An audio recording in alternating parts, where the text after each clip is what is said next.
What is up, you guys? Welcome back to another video. My name is Giselle and I'm an ultrasound technologist who loves all things Disney and lives in Las Vegas. And today I thought I'd bring you guys along to work with me because it is my last graveyard shift for a while. I work 9 p.m. to 7:30 a.m. tonight, and I've been doing this graveyard thing for the last 12 weeks now. I have been covering for a maternity leave coworker, and she's about to come back next week. And if you guys have seen my prior week in the life videos and day in the life videos, I did talk about it in those videos. But basically, she comes back next week from her 12-week maternity leave. When you work in a hospital or place that gives you that option, you get about 12 weeks to have time with your baby. And now she's coming back, and so I'll be getting off of these graveyard shifts for the next few weeks. I see that my supervisor has put me on mostly day shifts and swing shifts, so we probably won't do a graveyard shift in a while, and I'm gonna just tell you guys about the exams that I do today. I know many of you have been asking for worksheets, how to write them, and I'll do a more in-depth video about that later on, but I'm just going to show you whatever type of exams I get today as much as I can. When I get the chance to, I'll show you the images, how I get them, and how you would go about writing up those images. So as a sonographer, you do write up worksheets or tech reports. This is kind of like a preliminary, something that you write down about how you interpreted the images, what you think about the images, and then the radiologist is usually the one that looks at your worksheet, and then they look at your images and they compare, okay, what does the sonographer think? And sometimes if they have questions, they will ask you about it, but this is what we do. This is what we learn in clinical, how to write up these worksheets, and they can be called worksheets, tech reports, prelims. I mean, there can be so many different names for this kind of thing, but it's basically just your little worksheet, what you think about your exam, and anything you want the doctor to know, the history of the patient, the indication for the patient, what's happening, anything the patient told you about that's significant or that you think the doctor would actually need to know for that exam that you just did for them. This little worksheet or paperwork is for you to put everything that you possibly need to put down for that doctor to help them diagnose this patient and to help them figure out how you did your images. And that's kind of like where you put down your measurements, what you saw, how the kidney looks, how the liver looks, did you see a blood clot, and things like that. Remember, we are the radiologists and doctors' eyes. So what we see, we need to let them know, and what we think, it's kind of like a collaboration, but at the end of the day, it's the doctor's job to diagnose and to actually state what is happening in that patient's body and on the exam. Yeah, with that being said, I'm about to go to the Peds ER and do an exam on an Appy or Appendix, and typically what they're looking for is for appendicitis, so we're gonna see what I find, and I'll see you guys over there. If you guys are new here, welcome, welcome, welcome. I would love to have you guys join the family and subscribe. Don't forget to hit the like button and let me know what kind of videos you guys want to see. And as always, if you have any questions at all, don't hesitate to comment down below because I try to answer every single one of them as soon as I can. Let's head over to the Peds ER.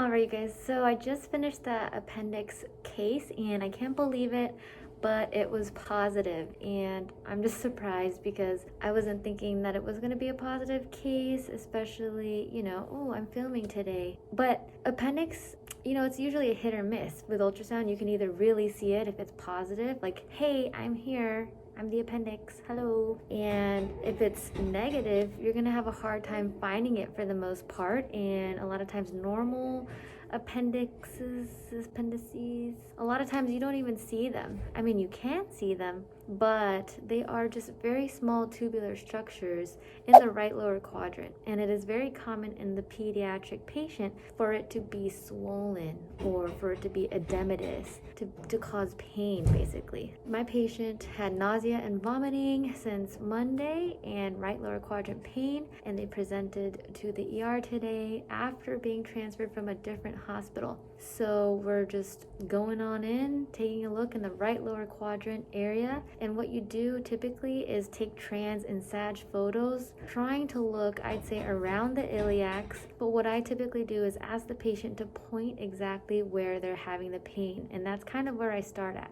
Then as you're going around the area, kind of finding it, looking for it. If it's positive, boom, it's going to be there and you're going to see it. If it's negative, you're just going to take your area pictures and then call it a day. CAT scan is the gold standard for looking for the appendix. But today you guys are lucky because I saw a positive one, and we're going to take a look right now. Immediately upon putting the probe down, I could tell that something's going on. You can see here that the tissues are edematous, and this is the iliac's area. We have the artery and the vein, and right here, this whole big black area, that's the bladder. Kiddo had to go pee, but I kind of went through it, scanned it first, and then had him go to the bathroom, and then looked again, because sometimes if the bladder is full, you can miss the appendix as well. So I saw this part and I'm like, something's going on here. And boom, there it is. There it is. So to you guys, it kind of just probably looks like a snake or like a big blob or something. But when you put color on it, it lights up. And yeah, it's this tubular structure right here. What we do is we measure it to see what it's measuring, and this is measuring about 11 to 12 millimeters. And what you do is in trans, you have to take one picture of it in trans and then compress it and see if it goes away or not, because sometimes you can mistake bowel for the appendix, but here when you compress it, it's still there, and then you measure it to show, okay, what size is this tubular structure here. So look at that thing. Boom, you can see it, right? You can be like, hey, here I am. And then I changed my probe from the 15 to the 9 just to see what it looked like. You can change your probe around and see if you get a better picture. I wanted to see if I can see it more deeper. And then I let him go to the bathroom and I took more pictures, and it's still there. Yep, definitely positive. Hello appendix. And then I took some pictures of that free fluid there.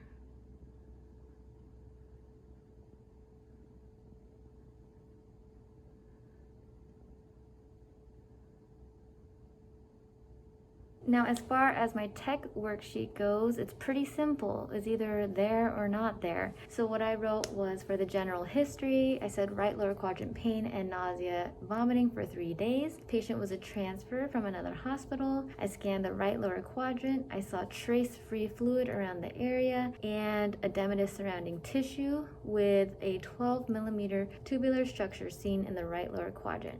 And that's it, straightforward. What did I see? What are the things that caught my eye? Is there fluid? Is there increased swelling? Things like that. And that was pretty simple. It's about a few sentences, and then you go on with your next patient. I sent this over. I told the reading room that, hey, there's a positive appendix, and they're gonna hopefully read it as soon as they can so that that patient can figure out what they're gonna do next. They are probably gonna be admitted and then go into some kind of laparoscopy or surgery to either remove it or figure out what's going on in there. Ultrasound.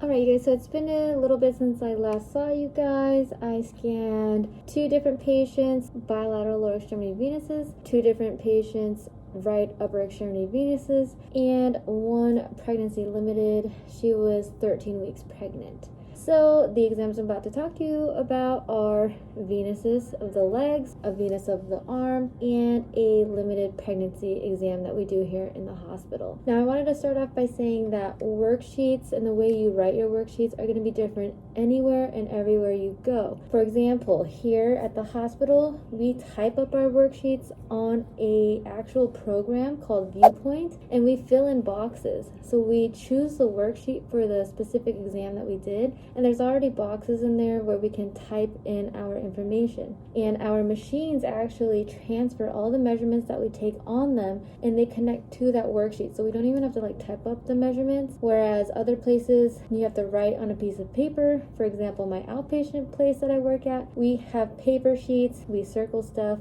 fill in the measurements of the exams, and kind of check mark stuff off, and it's kind of old school. That's how they used to do it back in the day. But there are other places in the valley that I've worked at where you kind of just type up your stuff actually on the machine, and when you're done with your exam, you just write whatever you need to on the comment box, and you just send the images just like that with your worksheet on the machine as an image. So depending on where you work, it's going to be very different and it's going to vary. But how I'm showing you is what we do, which is on a worksheet on the computer called Viewpoint, and that's why it's so simple for us. And everyone's going to tell you differently on how to write your paperwork. It's all up to you on how you want to write your paperwork and how you want to describe things, but typically you want to learn how to describe in general, because I'm going to see a cyst and somebody else maybe has scanned that patient before, and to them it was smaller at that time and it was like a follicle. So you have to kind of just decide how you want to describe your images. Do you want to state something, or do you want to just describe it? So yeah, and you learn how to do all of that where you're at your clinicals, because everywhere you go it's going to be a little bit different. And when you go somewhere new, you're going to ask them, oh, how does the radiologist like it here, or how do you guys write your paperwork here? And according to that, you're going to adjust the way you write your paperwork. But like I said, generally you're going to learn how to do all of this at your clinicals, and then you will have the experience from there to adjust wherever you go after you get a new job or go to a new place. With that being said, let's get into these exams. So the first one I'm going to go over really quickly is the bilateral lower extremity venous. What we typically do is we start at the groin area and we go all the way down the leg to the ankle and check to see if the veins have any blood clots on them. And to pretty much figure out if there's a blood clot in the vein, we have to compress them to see if they open and close. If there's a blood clot in the vein, the vessel will not close. You will see it kind of like squish a little bit, but it's not going to close all the way. And what it typically looks like is like somebody winking, like it's going to open and close if there's no blood clot in there.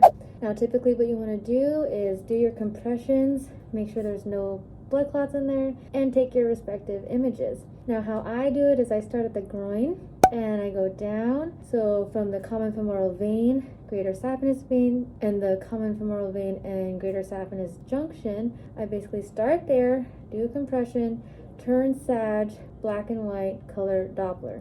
And that's how I do it throughout the whole entire leg. It's just a little bit faster for me to do that. Since you're already there, you might as well turn sag. Not everyone does that, but however you scan the leg. And then you go down the femoral vein, and then you go to the popliteal vein. Some places do the perineal veins. We don't have to do them here at my hospital, but then we also go to the posterior tibial veins. And once you do that, you write up on your paperwork. Like I said, we have the viewpoint thing, so all we have to do is click if it's normal. We click like 2 presets and it just puts normal and then says no thrombus seen, negative for DVT. If there was thrombus, then we would say, hey, there's thrombus here on our worksheet. So we would put where we see the thrombus. We would say non-occlusive thrombus in the vein if there was flow still going through. If there was no flow going through and we see the thrombus, then it would be called an occlusive thrombus. And those are really how you just write it on your worksheet. There are other things you can say on your worksheet, like edema, if you see swelling, if the patient has pain, or if there's a Baker cyst behind the knee. But the patients that I did today were both normal. So it was a pretty quick worksheet for me. I just put negative for DVT. And most places, all you have to say is negative for DVT.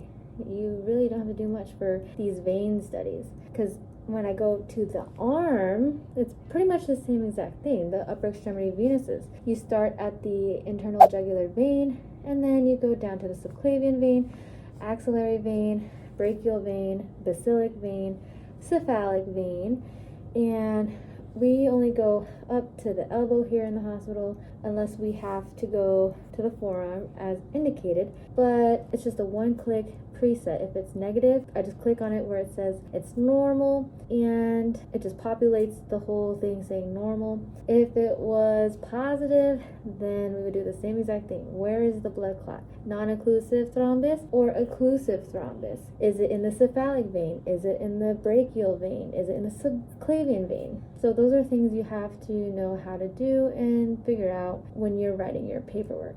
So the first patient I did, he was intubated. So I wrote that he was intubated. He had surgery today and he had lower extremity swelling and had shortness of breath. So see how I said it just kind of populates? It puts normal in all the boxes. And then it just says normal, negative DVT, no thrombus seen. And then I mentioned that there's bilateral lower extremity pitting edema seen. So let's go to the images.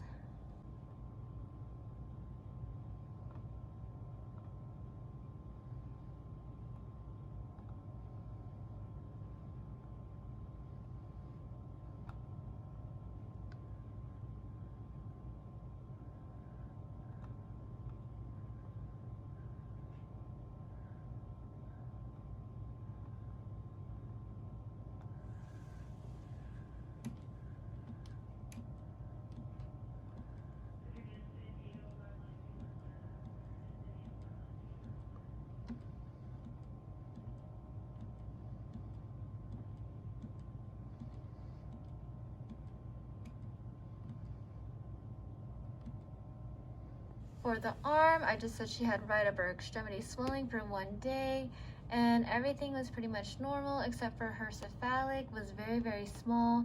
So I just said it was very small in caliber because it's so small I couldn't even turn it on Sag and show it. That's how small it was.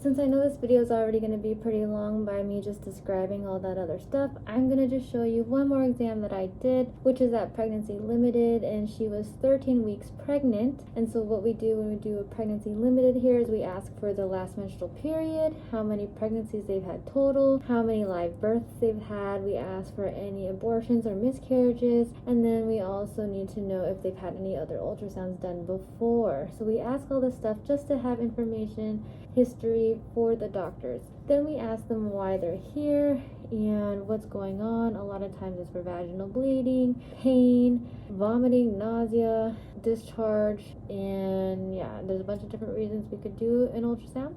But for her specifically, she came in because she has been having a hard time keeping anything down, and she's had a lot of nausea and vomiting, and so they ordered a Pregnancy Limited to check baby and make sure baby's okay. Now what we do here in the hospital is very limited. I mentioned this before in another video, but really we're not an OBGYN place. We are here to make sure that baby is okay, that there's a heartbeat, and that there's nothing emergent going on, like miscarrying or a fetal demise, placenta abruption, things that are very important. Patients may need to go to surgery and whatnot, so we definitely have to make sure everything is okay. And so what we do is we look at the biparietal diameter, we look at the head circumference, abdominal circumference, femur length, we check the fluid, placenta, positioning of baby, heart rate, and cervix. And if we can see the ovaries, we do that as well.